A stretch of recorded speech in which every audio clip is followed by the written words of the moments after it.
Hi everyone, welcome to നോട്ട്ബഡി.in. So ഇന്ന് നമ്മൾ പഠിക്കാൻ പോകുന്നത് 10th സ്റ്റാൻഡേർഡിലെ thrills and thrills bird watching in India എന്ന് പറഞ്ഞിട്ടുള്ള ഒരു ചാപ്റ്റർ ആണ്. ഇത് എഴുതിയിട്ടുള്ളത് പക്ഷി ശാസ്ത്രജ്ഞനായിട്ടുള്ള ഡോക്ടർ സലീം അലിയാണ്. അദ്ദേഹത്തിന്റെ ആത്മകഥാ ലേഖനമാണ് നമ്മൾ ഇന്ന് പഠിക്കാൻ പോകുന്നത്. അതായത് പക്ഷികളെ നിരീക്ഷിക്കുന്നതിനിടെയുള്ള അനുഭവപ്പെട്ടിട്ടുള്ള സന്തോഷവും അതുപോലെ തന്നെ അത് വെറും ഒരു പീസ്ഫുൾ ആയിട്ടുള്ള കാര്യം മാത്രമല്ല, അതിലും എക്സൈറ്റ്മെന്റും ഡേഞ്ചറും കാര്യങ്ങളും അൺഎക്സ്പെക്റ്റഡ് ആയിട്ട് പലതും ഉണ്ട് എന്നുള്ളതൊക്കെയാണ് ഇദ്ദേഹം ഇതിൽ പറയുന്നത്. പെട്ടെന്ന് തന്നെ ചാപ്റ്ററിലേക്ക് പോയാലോ? ഈ ചാപ്റ്ററിന്റെ എല്ലാ ആക്ടിവിറ്റീസും അതുപോലെ തന്നെ ക്വസ്റ്റ്യൻ ആൻസറും റിലേറ്റഡ് ആയിട്ടുള്ള കാര്യങ്ങളും എല്ലാം നോട്ട്ബഡി.in എന്ന് പറഞ്ഞിട്ടുള്ള വെബ്സൈറ്റിൽ അപ്ലോഡ് ചെയ്തിട്ടുണ്ട്. അപ്പൊ അതൊന്ന് ചെക്ക് ചെയ്താൽ കുറച്ചും കൂടി ക്ലാരിറ്റി കിട്ടും. ഓക്കെ, ഈ ചാപ്റ്റർ സ്റ്റാർട്ട് ചെയ്യുന്നത് തന്നെ സലീം അലി പറയാണ്, ആളുകൾ ഈ പക്ഷികളെ പഠിക്കുന്നതിനിടെ ഉണ്ടായിട്ടുള്ള ത്രില്ലിങ് അഡ്വഞ്ചേഴ്സ് കാര്യങ്ങളൊക്കെ പലപ്പോഴും ചോദിക്കാറുണ്ട് അയാളോട്. പക്ഷെ പക്ഷിശാസ്ത്രം എന്ന് പറഞ്ഞാൽ സാധാരണമായിട്ട് എന്താണ്, ഒരു പീസ്ഫുൾ ആയിട്ടുള്ള ഒരു ആക്ടിവിറ്റി ആണെന്നാണ് അദ്ദേഹം പറയുന്നത്. എന്നിരുന്നാലും അതിൽ എക്സൈറ്റ്മെന്റ് ആയിട്ടുള്ള കാര്യങ്ങളും അതുപോലെ തന്നെ ത്രില്ലും കാര്യങ്ങളും ഇല്ല എന്നുള്ളത് ഉറപ്പിച്ച് പറയാനും പറ്റത്തില്ല. കാരണം എല്ലാ കാര്യങ്ങളും മിക്സ് ആയിട്ടുള്ളതാണ് ഈ ഒരു പക്ഷി നിരീക്ഷണം എന്ന് പറയുന്നത്. ഇന്ത്യയിൽ വളരെ എന്താണ് വെറൈറ്റി ഓഫ് ബേർഡ്സ് ഉണ്ട്. അതുകൊണ്ട് തന്നെ എന്താണ്, പക്ഷി നിരീക്ഷകർക്ക് പുതിയതും രസകരവുമായിട്ടുള്ള പുതിയ പുതിയ കണ്ടെത്തലുകൾ നടത്താൻ കഴിയുന്നുണ്ട്. അതുപോലെ തന്നെ പക്ഷി നിരീക്ഷണം എന്താണ്, ഒരു ഹോബിയാണ് ഇപ്പോൾ അല്ലെ. അതന്നെ ഇന്ന് കുറേയും കൂടെ ആളുകളിലേക്ക് എത്തുന്നുണ്ട്. അവർ കുറച്ചും കൂടി പോപ്പുലർ ആയിട്ടുണ്ട് ഈ ഒരു പക്ഷി നിരീക്ഷണം. അപ്പൊ പല ആൾക്കാരും അത് ഹോബിയാക്കി എടുത്തിട്ടുമുണ്ട് എന്നാണ് ഇദ്ദേഹം പറയുന്നത്. സലീം അലി ഒരുപാട് ബുക്കുകൾ, ട്രഡീഷണൽ ബുക്കുകൾ വായിച്ചിട്ടുണ്ട്. എന്തിനെ പറ്റി? ഈ ഒരു നെസ്റ്റിംഗ് ഹാബിറ്റ്സ് ഓഫ് ബേർഡ്സ്, അതായത് ഈ ബേർഡ്സ് എങ്ങനെയൊക്കെയാണ് കൂട് കൂട്ടുന്നത്, അതിന്റെ ശീലങ്ങളും കാര്യങ്ങളും ഒക്കെ എങ്ങനെയാണെന്നുള്ളതൊക്കെ ഒരുപാട് ബുക്കുകൾ വായിച്ചിട്ടുണ്ട്. വായിച്ചതൊക്കെ എന്താണ്, പ്രാക്ടീസ് ചെയ്യാന്ന് പറഞ്ഞാൽ അത് ഫോട്ടോഗ്രാഫ് എടുക്കുക അല്ലെ, അതിന്റെ ഫോട്ടോ എടുക്കുക. അത് ഫോട്ടോ എടുക്കാൻ വേണ്ടിയിട്ട് ഒളിഞ്ഞിരുന്ന് സീക്രട്ട് ആയിട്ട് ഫോട്ടോ എടുക്കുന്ന സമയത്ത് അദ്ദേഹം നോട്ടീസ് ചെയ്യാണ് ഈ ബുക്കിൽ പറഞ്ഞിട്ടുള്ള അതേപോലെ എല്ലാ കാര്യങ്ങൾ, അൺയൂഷ്വൽ ആക്ടിവിറ്റീസ് ഒക്കെ അദ്ദേഹം കാണുന്നുണ്ട്. അത് മനസ്സിലാക്കി തരുന്നതെന്ന് പറഞ്ഞാല് ടെക്സ്റ്റ് ബുക്കുകളിൽ എന്താണോ ഡിസ്ക്രൈബ് ചെയ്ത് അത് തന്നെ ആവണം ബേർഡ്സ് ബിഹേവ് ചെയ്യാന്നില്ല. കാരണം അതിൽ നിന്ന് വ്യത്യസ്തമായിട്ട് എന്താണ് ബേർഡ്സ് ബിഹേവ് ചെയ്യുന്നുണ്ട് എന്ന് അദ്ദേഹം മനസ്സിലാക്കുകയാണ്. ബേർഡ് വാച്ചിങ് പൊതുവേ എന്താണ്, ഒരു പീസ്ഫുൾ ആയിട്ടുള്ളതാണ്. പക്ഷെ എല്ലായ്പ്പോഴും എന്താണ്, അത് പീസ്ഫുൾ ആണ്, ഡേഞ്ചർ ഇല്ലാത്തതാണെന്ന് നമുക്ക് പറയാനും പറ്റില്ല. കാരണം എന്താണ്, അദ്ദേഹത്തിന് പല അങ്ങനത്തെ സിറ്റുവേഷൻസും കടന്നു പോയിട്ടുണ്ട്. ദക്ഷിണേന്ത്യയിലെ ഈ ആനകളുള്ള കാടുകളിലൊക്കെ സലീം അലി പലപ്പോഴും എന്താണ്, അപകടകരമായിട്ടുള്ള സാഹചര്യങ്ങൾ നേരിട്ടിട്ടുണ്ട്. കാട്ടാനയൊക്കെ എന്താണ് അടുത്ത് നേരിടേണ്ടി വന്നിട്ടുണ്ട്. അതൊക്കെ ഭയങ്കരമായിട്ടുള്ള ഡേഞ്ചർ സിറ്റുവേഷൻ ആണ് അല്ലെ.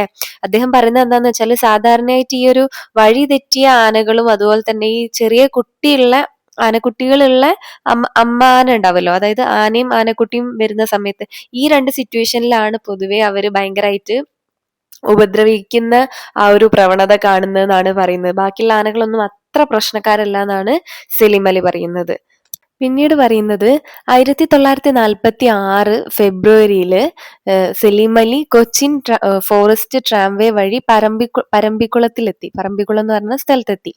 ആ ഒരു സ്ഥലം അവിടെ എന്താണ്, ഹൈഡ്രോ ഇലക്ട്രിക് പദ്ധതിക്കായിട്ട് പിന്നീട് അത് നീക്കം ചെയ്യപ്പെട്ടിട്ടുണ്ട്. അതിന് മുന്നേ പോയിട്ടുള്ള കാര്യമാണ് പറയുന്നത്.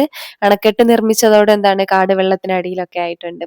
അവിടെ അദ്ദേഹം ഒരു പക്ഷിശാസ്ത്രത്തിലൊക്കെ താല്പര്യമുള്ള ഒരു ഓസ്ട്രിയൻ ആള്, അദ്ദേഹം എന്താണ് ഒരു മനുഷ്യശാസ്ത്രജ്ഞനായിട്ടുള്ള ഒരാളാണ്. അദ്ദേഹത്തിന്റെ പേര് ബാരൻ ഒമർ റോൾഫ് എന്നാണ്. അദ്ദേഹത്തിനെ കണ്ടുമുട്ടുകയാണ്. നെക്സ്റ്റ് ഡേ മോർണിംഗ് അവർ രണ്ടുപേരും പിന്നെ അതുപോലെ തന്നെ ഒരു ഫോറസ്റ്റ് ഗാർഡും കൂടിയിട്ട് അവരുടെ നേതൃത്വത്തിൽ എന്താണ്, ഒരു വലിയ ഉയരമുള്ള ഒരു ഗ്രാസ് ലാൻഡിലൂടെ നടക്കുകയാണ്. അതിന്റെ ഇടയിൽ അപ്പുറത്തപ്പുറത്തൊക്കെ ഫുള്ള് ഡേഞ്ചർ വഴിയാണത്. അതിലൂടെയാണ് അവർ രണ്ടുപേരും പോകുന്നത്, മൂന്ന് പേരും. അവർ രണ്ടുപേരും പിന്നെ ആ ഒരു ഫോറസ്റ്റ് ഗാർഡും. അവർ പോകുന്ന സമയത്ത് ആ ഒരു ഫോറസ്റ്റ് ഗാർഡ് പെട്ടെന്ന് കാണിച്ചു കൊടുക്കാണ്, തല ഇങ്ങനെ താഴേക്ക് കുനിച്ചിട്ട് അവരിങ്ങനെ മുന്നിലേക്ക് ചൂണ്ടിക്കാട്ടാണ്. അപ്പൊ എന്താണ്, സലീം അലി നോക്കുന്ന സമയത്ത് അവരുടെ നേരെ എന്താണ്, ഒരു വലിയ കൊമ്പനാന വരുന്നുണ്ട്. കൊമ്പനാനന്റെ തല ഇങ്ങനെ കാണുകയാണ്. അപ്പൊ പെട്ടെന്ന് തന്നെ അവരെന്ത് ചെയ്യാണ്, ഓടി രക്ഷപ്പെടുകയാണ്. ആ മറ്റേ ആളും ആ ഒരു മനുഷ്യശാസ്ത്രജ്ഞൻ എന്ന് പറഞ്ഞില്ലേ, അദ്ദേഹത്തിന് ഒമർ എന്ന് പറഞ്ഞിട്ടുള്ള അദ്ദേഹത്തിന് ഓടാനും എന്താണ് സൂചന നൽകാണ്. അവർ രണ്ടുപേരും ഓടിയിട്ട് വളരെ ദൂരെ എത്തിയിട്ടുണ്ട്. പിന്നീടാണ് മനസ്സിലാക്കുന്നത് ആന അവരെ ശ്രദ്ധിച്ചിട്ടൊന്നുമില്ല. ആന എന്താണ് ശാന്തമായിട്ട് മാറിപ്പോയിരുന്നു. അപ്പൊ ഈ ഒരു പക്ഷിശാസ്ത്രജ്ഞർ എന്ന് പറഞ്ഞിട്ടാണെങ്കിൽ എപ്പോഴും എന്താണ്, പീസ്ഫുൾ ആയിട്ടുള്ള കാര്യങ്ങൾ മാത്രമല്ല, അൺഎക്സ്പെക്റ്റഡ് ആയിട്ടുള്ള ഡേഞ്ചർ സിറ്റുവേഷനിലൂടെയും അവർ കടന്നു പോകുന്നുണ്ട് എന്നാണ് പറയുന്നത്. 1945 ഹിമാലയങ്ങളിൽ നടത്തിയിട്ടുള്ള യാത്രക്കിടെ ഉണ്ടായ മറ്റൊരു ഡേഞ്ചർ സിറ്റുവേഷനും സലീം അലി വിവരിക്കുന്നുണ്ട്.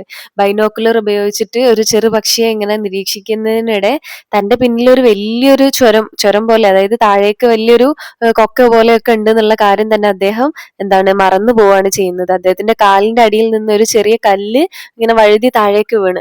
ആ സമയത്താണ് പിന്നോട്ട് നോക്കുന്നത്. അപ്പോഴാണ് അദ്ദേഹം അത്രയും ഡേഞ്ചർ സിറ്റുവേഷനിലാണ് നിൽക്കുന്നത് എന്നുള്ള അദ്ദേഹം മനസ്സിലാക്കുന്നത്. ഒരു ഒരു കുന്നിന്റെ ഒരു ക്ലിഫിന്റെ ഏറ്റവും അറ്റത്താണ് അദ്ദേഹം നിൽക്കുന്നതെന്ന് മനസ്സിലാക്കുന്നത്. 2 ഇഞ്ച് കൂടി പിന്നോട്ട് പോയിട്ടുണ്ടെങ്കിൽ അദ്ദേഹം താഴേക്ക് വീണേനെ. അത്രയും ഡേഞ്ചർ ആയിട്ടുള്ള സിറ്റുവേഷനിലൂടെ അദ്ദേഹം കടന്നു പോയിട്ടുണ്ട്. ഇത്തരം ഡേഞ്ചേഴ്സ് കാര്യങ്ങളൊക്കെ ഉണ്ടെങ്കിലും അദ്ദേഹത്തിന് ഈ ഒരു ബേർഡ് വാച്ചിങ് എന്ന് പറഞ്ഞാൽ സലീം അലിക്ക് ഭയങ്കര എക്സൈറ്റ്മെന്റും ഒരു സന്തോഷവും കാര്യങ്ങളൊക്കെ നൽകുന്നുണ്ടായിരുന്നു. ഈ ഒരു പക്ഷികളെ കാണുന്നത്, ഈ ഒരു ബേർഡ് വാച്ചിങ് അദ്ദേഹത്തിന് ഭയങ്കര പ്ലഷറും അതുപോലെ തന്നെ എക്സൈറ്റ്മെന്റും ഒരു ഫുൾഫിൽമെന്റും കാര്യങ്ങളും ഒക്കെ അദ്ദേഹത്തിന് കൊടുക്കുന്നുണ്ട്. അതുപോലെ തന്നെ റിയാലിറ്റിയിൽ നിന്നുള്ള ഒരു എസ്കേപ്പും കൂടിയായിരുന്നു ഈ ഒരു ബേർഡ് വാച്ചിങ്. ഇത്രയാണ് നമ്മൾ ഈ ഒരു ചാപ്റ്റർ ഇവിടെ ഉള്ളത്. ചാപ്റ്റർ നന്നായിട്ട് പഠിക്കുക. ഡീറ്റെയിൽഡ് സമ്മറി കാര്യങ്ങളൊക്കെ notebuddy.in എന്ന് പറഞ്ഞിട്ടുള്ള സൈറ്റിൽ നോക്കുക. എക്സാം ആണ് വരുന്നത്. അപ്പോൾ നന്നായിട്ട് പ്രിപ്പയർ ചെയ്യുക. ഈ വീഡിയോയും അതുപോലെ തന്നെ വെബ്സൈറ്റും ഒക്കെ നിങ്ങൾക്ക് യൂസ്ഫുൾ ആയി എന്ന് വിചാരിക്കുകയാണ്. അപ്പോൾ എന്തെങ്കിലും ഡൗട്ട്സ് ഉണ്ടെങ്കിൽ നിങ്ങൾക്ക് ചോദിക്കാം കമന്റ് ബോക്സിൽ. അപ്പോൾ all the best for your exam. Thank you.